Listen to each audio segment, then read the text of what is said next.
Na Radio. Le sexe et vous, 21h-22h, du lundi au vendredi, avec le Love Store Planète Eros, zone commerciale Beaulieu à Puyles-Borough. Bonsoir à tous, bienvenue dans Le Sexe et vous, comme tous les soirs du lundi au vendredi à 21h. On va évoquer l'actu sexe, évidemment, elle est nombreuse. On va parler de notre invité du jour. On dévoile l'invité un peu après, puisqu'on va laisser passer le suspense. On va tout d'abord accueillir celle sans qui je ne suis rien, Sophie Caldier. Déjà 100 émissions ensemble avec Sophie. Salut Sophie. Salut Benjamin. La 100e, ouais. Pour la 100e, tu Déjà. m'as amené le plus beau cadeau possible. Voilà. Bertrand Barret, sexologue parisien. Bertrand. Thérapeute aussi. Sexothérapeute. Thérapeute. Maintenant que tu sais. Bertrand, faudra pas m'en vouloir cette semaine, je suis un peu malade, donc si je dis des bêtises, c'est normal. Salut Bertrand, Benjamin. comment tu vas ?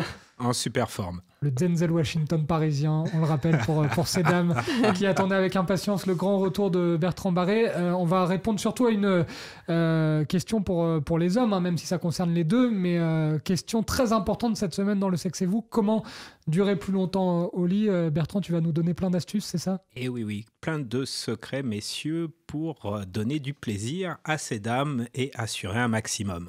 Et évidemment, ça tombe la semaine où je suis malade, donc je ne pourrai pas tester, mais je regarderai ça la semaine prochaine avec grand plaisir.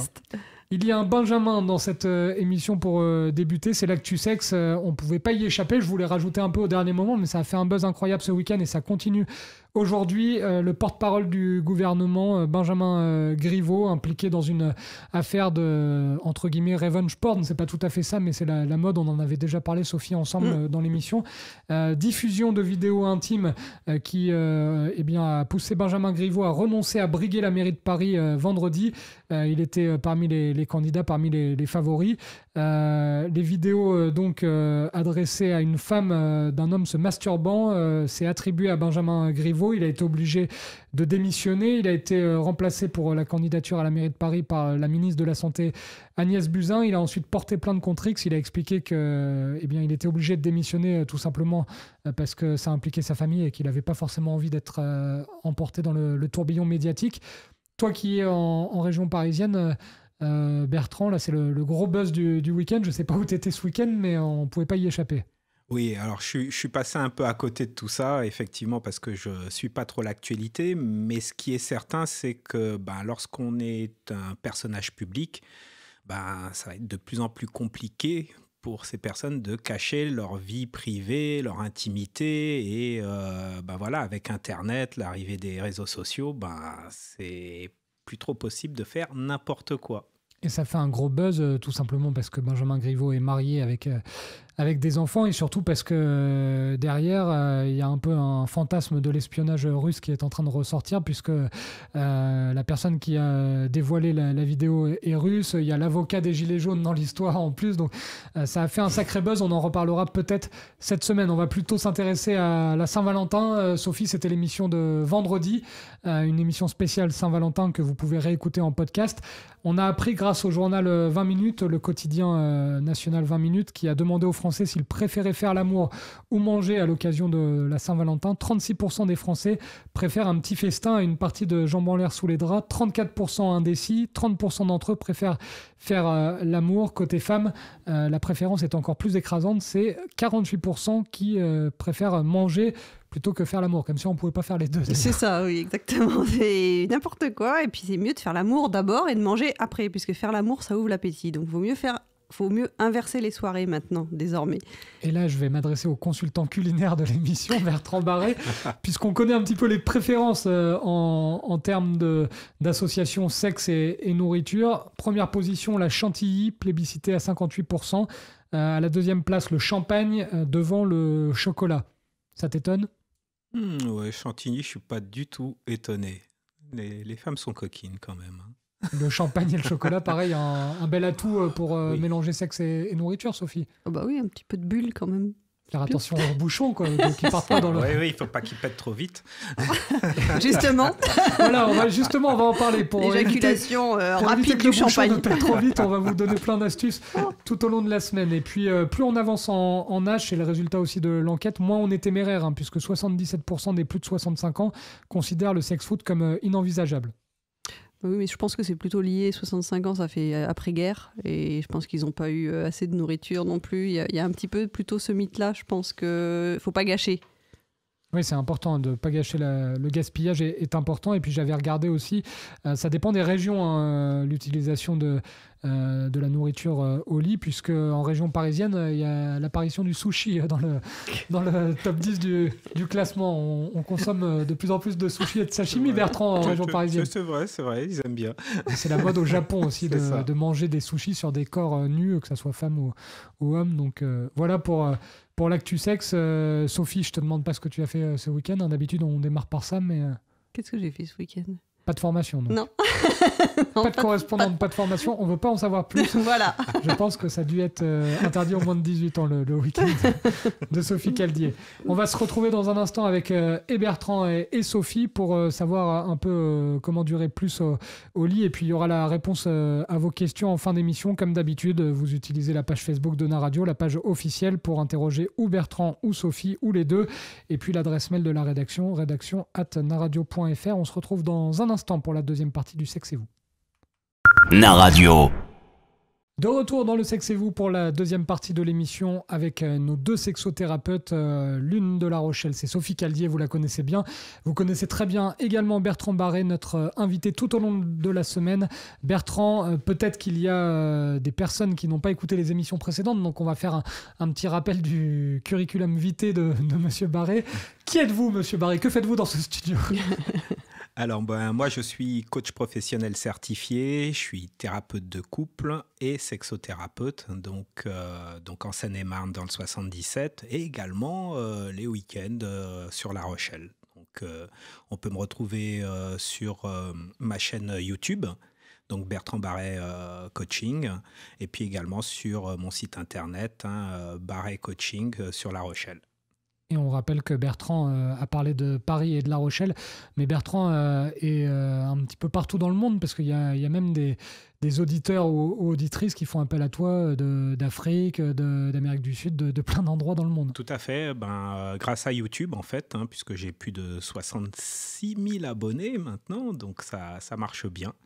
Et donc ça permet d'aider un maximum de personnes dans la francophonie. Donc c'est un vrai plus. Et c'est un plaisir d'avoir Bertrand pour la 100e. On le rappelle, du Sexe et vous. Vous pouvez écouter les 99 émissions précédentes grâce notamment à Ocha et au site de Naradio. Alors, comment durer plus longtemps au lit ?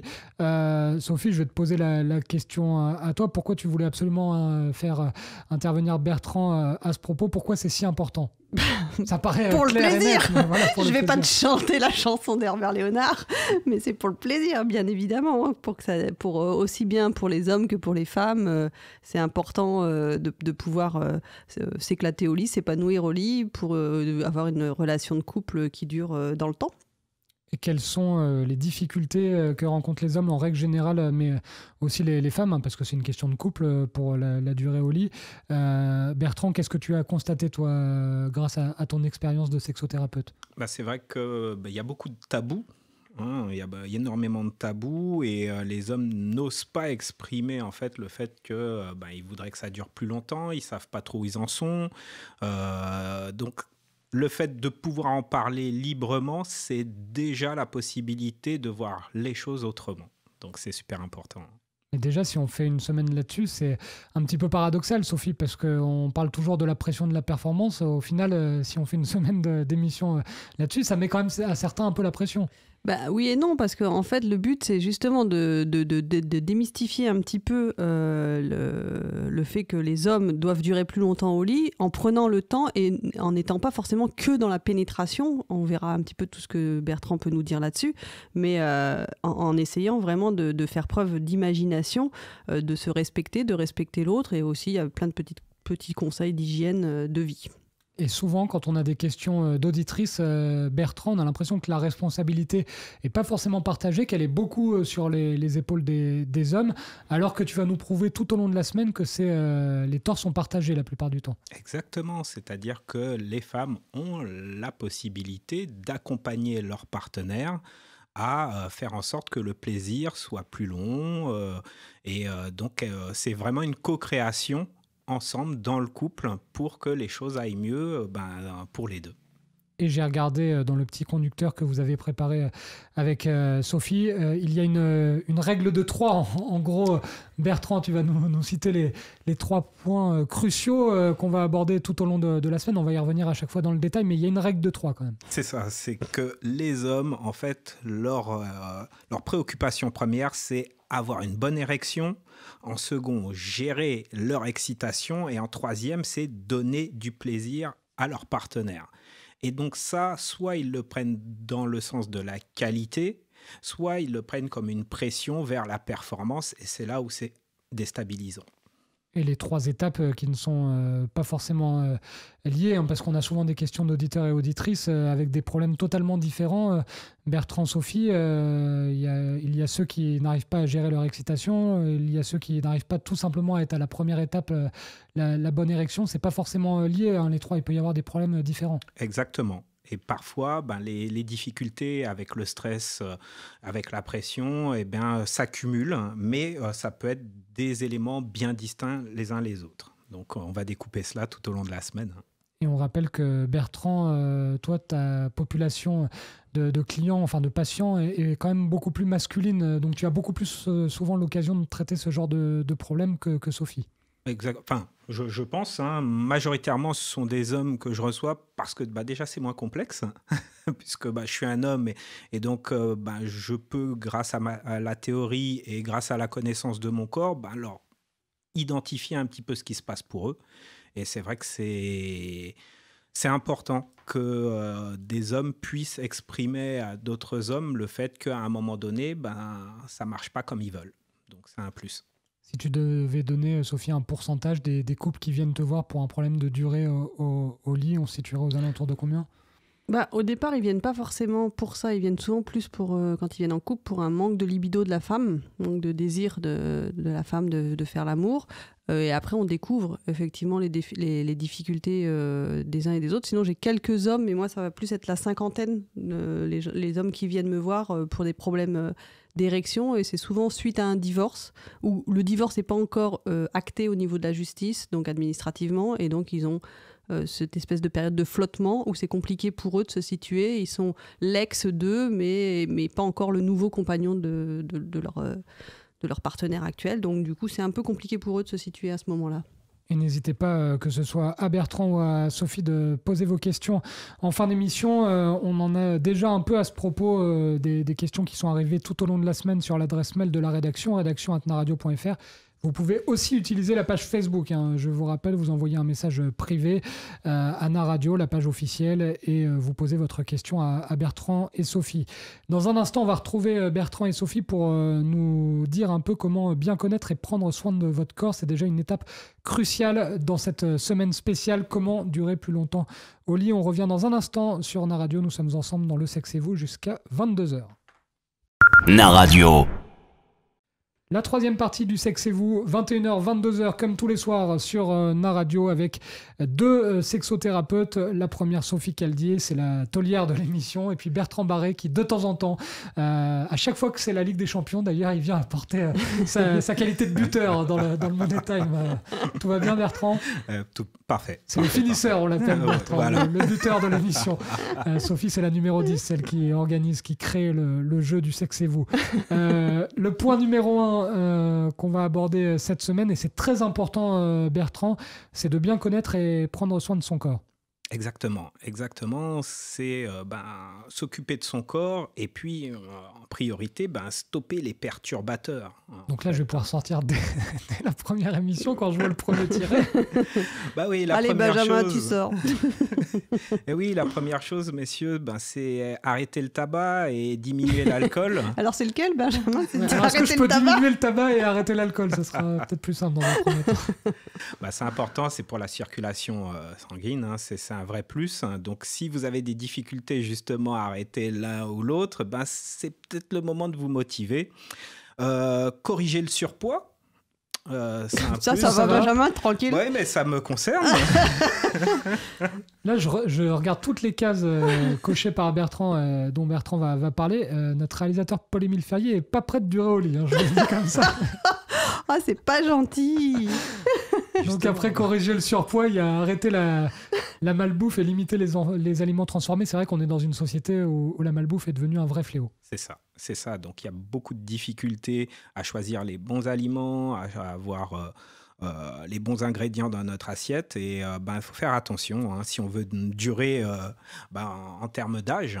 Et puis, durer dans le temps avec notre partenaire, c'est un plus. Quand on est jeune, ça va. C'est vrai, la malbouffe, on peut la digérer mieux, mais plus tu avances dans l'âge, il y a toujours des conséquences à long terme, de toute façon. Et l'autre fléau dont on parle très régulièrement en ce moment, c'est la sédentarité, au niveau des perturbateurs. Et ça, c'est pas toujours évident d'y faire face, parce que la sédentarité, on est souvent contraint et forcé par le travail, Bertrand. Exactement. Donc, on est souvent au bureau, on est dans les transports, dans la voiture, et tout ça, on reste assis. On reste assis, on ne bouge pas, on rentre à la maison, on est crevé, on s'assoit sur le canapé, et ainsi de suite. Donc ça tue libido sur du long terme. Et le manque de sommeil également, quand on arrive sur le canapé, on ne trouve pas forcément le sommeil tout de suite, Bertrand, et à terme, ça peut aussi avoir de l'impact. C'est ça. Donc on est perturbé par le travail, il y a peut-être à la maison la famille à gérer, les problèmes du quotidien. Le tout cumulé fait qu'on ne s'endort pas facilement et le stress s'ajoute et du coup l'érection elle n'est pas forcément là du coup le soir. Popol n'est pas forcément il se réveille pas. À vous. Il se réveille pas. D'ailleurs, gros problème, et ça on avait fait une émission entière avec Bertrand Barré, notre invité du jour, sur le porno qui peut tuer la libido. La masturbation devant les films porno de manière répétée amène là aussi des problèmes pour durer. C'est ça, c'est que du coup on est rentré au travail, il y a la famille, il y a le stress, le quotidien, madame elle n'a pas forcément envie et on va se réfugier dans un petit film porno, ça fait pas de mal, ça détend, ça permet de dormir, sauf qu'à force de s'habituer à ça, avec madame ça marche plus quand elle est OK. Donc c'est un peu dommage. Et surtout que la plupart du temps, on l'avait dit dans l'émission, Bertrand Sophie, mais le film porno, c'est de la consommation très rapide, c'est presque du zapping, donc au final, on casse un peu son rythme habituel de sexualité. C'est ça, on s'habitue à aller extrêmement vite, puisque c'est discret, c'est caché, et c'est une décharge. Comme disait Bertrand, il faut se dépêcher, parce que si maman arrive... La honte. Il n'y a pas que maman, là, du coup. Non, il n'y a pas que maman. En plus. Vérifier l'impact de certains médicaments auprès de votre médecin, là aussi, Bertrand, certains médicaments peuvent perturber la libido. Effectivement, on ne le voit pas tout de suite, mais parfois, lorsqu'on prend des cocktails, un petit peu de médicaments pour des raisons X ou Y, ça peut jouer sur la libido et on ne fait pas forcément le lien. Donc, toujours demander au médecin si on a une baisse de libido, si les médicaments peuvent être en cause. Alors, une fois qu'on a réussi à identifier les perturbateurs du corps, il faut aussi prendre de bonnes habitudes concernant l'hygiène de vie. Exactement. Donc, revoir son régime alimentaire plus sain, plus équilibré, plus varié. Faire de l'exercice, par exemple, c'est important. Un peu de marche, quelque chose de simple, mais ça fait partie des priorités. Prendre des compléments alimentaires, ça, on l'entend rarement, mais toi, tu le conseilles. Après tout, il y a de la maca, il y a du ginseng, il y a le gingembre, tout ça, ça peut jouer, ça peut vous booster et ça peut vous permettre de vous sentir mieux dans votre corps. Donc, faut pas lésiner, mais c'est combiné à une alimentation qui est équilibrée également. Et ça, on le trouve où en pharmacie, le mieux, Bertrand ? Pharmacie, parapharmacie, magasin bio. Magasin bio. C'est quand même mieux de prendre du bio. Ouais, ça coûte un peu cher généralement, mais... C'est ça. Mais c'est meilleur. Oui, si ça permet de durer plus longtemps. Si tu en prends des plus petites quantités pour que ce soit meilleur. Donc et si madame est contente, du coup, c'est mieux, non ? Oui, c'est sûr. Voilà. Tu vois le prix là-bas. Tu rembourses les cigarettes, tu prends... Oui, c'est des compléments alimentaires à la place. Fais ton budget cigarettes par mois, tu mets dans les compléments alimentaires. Voilà. Quelque chose qui paraît évident, parce que ça, c'est pas valable que pour le sexe, c'est valable pour l'hygiène de vie en règle générale. On le répète souvent dans toutes les émissions que l'on fait sur la radio, l'importance de s'hydrater avec de l'eau. Oui, je précise. Tu as bien fait de préciser, de l'eau. Notre corps a besoin d'eau, a besoin de se recycler, donc n'hésitez pas à boire un maximum. Surtout que l'alcool et le café, par exemple, ne sont pas déshydratants. C'est pas quelque chose qui hydrate. C'est même l'inverse concernant l'alcool et même le café. Ouais, le thé à la rigueur, la tisane, oui, mais le café et l'alcool, non. Et on rappelle que selon les dernières études, c'est 3 litres par jour, logiquement, la consommation d'eau. Alors, ça va dépendre du corps des personnes aussi, faut prendre en compte, mais c'est généralement la bonne moyenne. Ouais.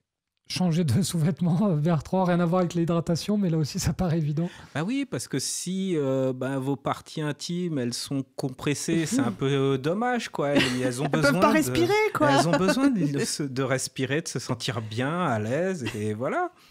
Et puis ça fait partie du respect de soi-même en plus. Donc, pour respecter l'autre, il faut se respecter d'abord soi-même. Prendre du repos, bouger, avoir des loisirs actifs, pratiquer régulièrement du sport, muscler le plancher pelvien, tout ça, Bertrand, ça aide également. Complètement. C'est se sentir bien dans sa peau, bien dans sa tête. Voilà, pour avoir une bonne érection, il faut être détendu. On rappelle ce qu'est le plancher pelvien, Monsieur Barré, s'il vous plaît. Alors, le plancher pelvien, Sophie, tu peux l'expliquer? Une démonstration. C'est les muscles en dessous, comme ça correspond au périnée un peu pour les femmes. Et voilà, il y a tous les muscles juste en dessous pour soutenir tout ça. Et pour muscler le plancher pelvien, qu'est-ce qu'on pratique comme sport?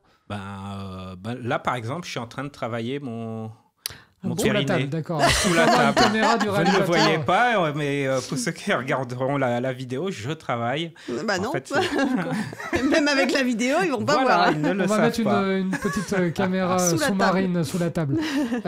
Dernier petit conseil concernant l'hygiène de vie, c'est de faire le point sur votre santé et de consulter à tout âge, je suppose, Bertrand. Complètement. Nous, que ce soit Sophie ou moi, on n'est pas des professionnels de santé. Pardon. Donc on n'est pas ça médecin. Ça s'entend et ça se voit. Donc, toujours effectivement consulter, faire les analyses qui vont bien, de manière à vérifier que, comme pour votre voiture, messieurs. Un petit contrôle technique. Exactement. Oui, nous, on fait le point sur ce qui est psychologique, psychique, contextuel dans le couple, la communication dans le couple, mais tout ce qui est santé, ça va être plutôt donc les gynécos, les urologues, les généralistes aussi, des fois. Faire une prise de sang, ça peut juste déjà avoir ce bilan-là de santé peut permettre d'arriver chez nous avec déjà des réponses et d'écarter toutes les causes physiques. Et c'est important de le rappeler pour les hommes, notamment, Bertrand, parce que les femmes ont quand même plus tendance, notamment aux alentours de la 30e, quand il y a des enfants, etc., à faire beaucoup plus d'analyses, de tests, à consulter plus facilement. Les hommes ont l'impression que c'est encore un petit peu tabou. Sophie va aller consulter juste après l'émission. C'est Benjamin qui est malade et c'est moi qui trinque, voilà. Oui, tout à fait. Donc c'est vrai que nous, tant que ça marche, quoi. Et on ne s'occupe pas trop de ce qu'il y a sous le capot. Et ça peut arriver en plus du jour au lendemain. On a vu des auditeurs qui du jour au lendemain n'ont plus soit d'érection, soit de contrôle sur leur durée au lit. Donc, Et c'est ça. Et donc à ce moment-là, ils comprennent plus rien du tout. Et donc ils n'ont pas l'habitude d'aller voir le médecin, de s'occuper d'eux, de s'occuper de leur santé. Et quand c'est la panne, c'est la panne. C'est un peu dommage. Donc... Et dans un instant, on va d'ailleurs avoir une question un peu à ce propos concernant Maurice. 65 ans, on aura Alicia et David. On arrive dans un instant pour vous répondre. C'est la tradition dans Le Sexe et vous. On termine avec les questions des auditeurs. Sophie et Bertrand vont vous aider. Ne bougez pas, on est ensemble jusqu'à 22h. NARadio.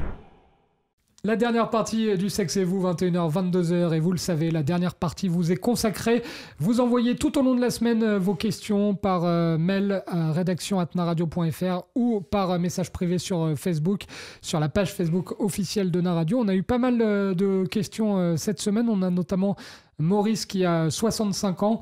J'aime beaucoup la formulation de la question de Maurice. Bertrand, c'est à toi que, si Sophie ne m'en veut pas, je vais poser la question à Bertrand. Depuis 1 an, je n'ai plus d'érection régulière et durable, donc c'est arrivé à l'âge de 64 ans. Est-ce qu'il a atteint l'âge pivot? Il demande, Maurice, est-ce qu'il a atteint l'âge de la retraite sexuelle? Alors, il n'y a pas d'âge pivot pour le sexe, heureusement. Donc, ce qu'il faut voir, c'est déjà, est-ce qu'il a fait le fameux contrôle technique dont on parlait, peut-être qu'il y a des choses à vérifier au niveau de la prostate, au niveau de sa santé, diabète, cholestérol. Donc, comme je disais, je ne suis pas médecin, mais c'est la priorité, c'est vraiment vérifier si au niveau physique, tout est OK. Donc, au niveau de la testo, tout ça. Et puis, quel est le contact qu'il a avec sa femme, en fait, hein, comment ça se passe au lit? Est-ce qu'ils dorment chacun de leur côté? Voilà, il y a peut-être des choses à compléter, Sophie, mais je pense que... Déjà, c'est une bonne nouvelle, c'est qu'il a encore l'envie d'avoir envie. Bah oui, non, c'est bien. Enfin, puis il n'y a pas d'âge de la retraite sexuelle, je suis tout à fait d'accord. Au contraire, justement, comme on a le temps à la retraite, on peut prendre plus de temps pour le sexe. Tandis qu'avant, avec le boulot, etc., c'était peut-être plus compliqué. On a le temps et les enfants sont partis normalement à 65 ans. J'espère, oui. Sauf s'ils s'appellent Tanguy, mais logiquement, ils sont partis. Sophie, j'avais commencé par Bertrand pour répondre à Maurice, parce que là, la question t'est directement posée par Alicia. Allez. Elle a 27 ans. Alicia nous dit « Je prends beaucoup plus de plaisir en levrette qu'avec les autres positions. » Une explication, Sophie. Alors déjà, rien que par la position, justement, physiologiquement, au niveau de la pénétration, ça peut être mieux pour elle, a priori, dans cette position. Pas toutes les femmes, hein, mais je dis pour Alicia, en tout cas. Elle, physiologiquement, c'est ce qui lui convient. Et puis après, il y a tout ce qui concerne aussi cette position. L'homme est derrière, donc elle ne le voit pas forcément. Donc peut-être qu'il y a aussi des fantasmes. C'est ça. Exactement. Voilà. Mais elle est chanceuse au final, Alicia Bertrand, parce qu'il n'y a pas longtemps avec Sophie, on regardait il y avait un article sur les positions préférées des hommes. C'était la levrette largement en tête. Donc comme ça, Alicia, elle a le choix de la reine. Hein. C'est parfait. Voilà. Exactement, c'est parfait. Et effectivement, c'est l'angle de pénétration qui est différent et qui va très certainement frotter sur le point G également, et donc qui va faire en sorte qu'elle va prendre beaucoup plus de plaisir. David, pour conclure l'émission, David, c'est la première fois qu'on a ce genre de questions. David a 40 ans et il nous dit « Depuis que notre fils a fait irruption dans la chambre au moment de nos ébats, je n'arrive plus à avoir une érection constante. Comment surmonter ce blocage ?» C'est vrai qu'on peut comprendre David. Bertrand, ça doit perturber un petit peu. Je pense qu'il faut déjà qu'il... puisse en discuter peut-être avec son fils. Ferme à clé, ouais. Oui. Ouais, fermer à clé. Mettre un verrou. C'est ce que j'allais dire, moi. Tu mets un verrou à ta chambre et puis voilà. Deux, en discuter avec son fils pour se dire, voilà, tu nous as vus avec maman, on faisait l'amour, voilà, c'est normal. Mais par contre, tu tapes à la porte avant de rentrer comme ça parce que c'est notre intimité. Et rien que ça, je pense que ça peut déjà le soulager et faire en sorte qu'il se sente mieux au lit avec sa femme. Et pour surmonter le blocage, c'est une affaire de psychologie, Sophie, ça va venir avec le temps? Oui, parce que là, il a été quand même... Il a eu peur aussi de traumatiser son fils. Il a été traumatisé également, je pense, parce que c'est montré... Vu tout ce qui est dit dans la société actuelle, ça peut déjà être incestuel, entre guillemets, de faire voir ces images-là aux enfants. Donc lui, il est traumatisé d'avoir traumatisé son fils. Donc voilà, il y a de l'apaisement à avoir, mais pour pouvoir, comme dit Bertrand, peut-être apaiser tout ça, discuter avec son fils, mettre effectivement, comme tu disais Benjamin, un verrou sur la porte ou apprendre aux enfants, parce que peut-être qu'il n'a pas qu'un fils, mais à patienter, non seulement à frapper, mais à attendre qu'il y ait une réponse. Et si c'est non, hein, rester dehors, voilà. Le problème, c'est que si la femme dit « Ah oui, il va rentrer », c'est compliqué. Voilà. C'est pour ça que le verrou est une solution pendant quelques temps. On est d'accord. Voilà, donc, on en trouvera pas cher en plus. Effectivement. Donc oui, c'est le temps, comme tu dis, aussi, qui peut... faire, et là le temps, la patience, l'aide de sa femme, hein, on va en parler toute la semaine, mais c'est vrai que lui il a ce blocage là, mais sa femme peut-être pas, donc du coup s'aider mutuellement dans le couple. Et on remercie en tout cas David, Alicia et Maurice pour leurs questions. N'hésitez pas à les imiter avec la page Facebook ou l'adresse mail de la rédaction. N'hésitez pas aussi, si vous avez manqué une partie de l'émission, à écouter le podcast. Et cette semaine, comme c'était la 100e aujourd'hui et que Bertrand vient rarement, on a décidé de tout vous diffuser sur la page Facebook en vidéo, sur la page YouTube de Bertrand. On la rappelle, Bertrand, avant de se quitter? Oui, donc ma page YouTube, Bertrand Baray, tout simplement. B-A-R-A-Y. R-A-R. Baray. J'ai rien dit. Voilà, fatigué. Parce que Baray avec 2 R et E accent aigu, c'est Sophie. Ça n'a rien à voir. Je suis complètement barré. C'était bien la 100e, Sophie. On se retrouve super, demain pour la 101e. Tu seras en meilleure forme. Bonne soirée. Na-Radio. Le sexe et vous, 21h, 22h, du lundi au vendredi, avec le Love Store Planète Eros, zone commerciale Beaulieu à Puylleboro.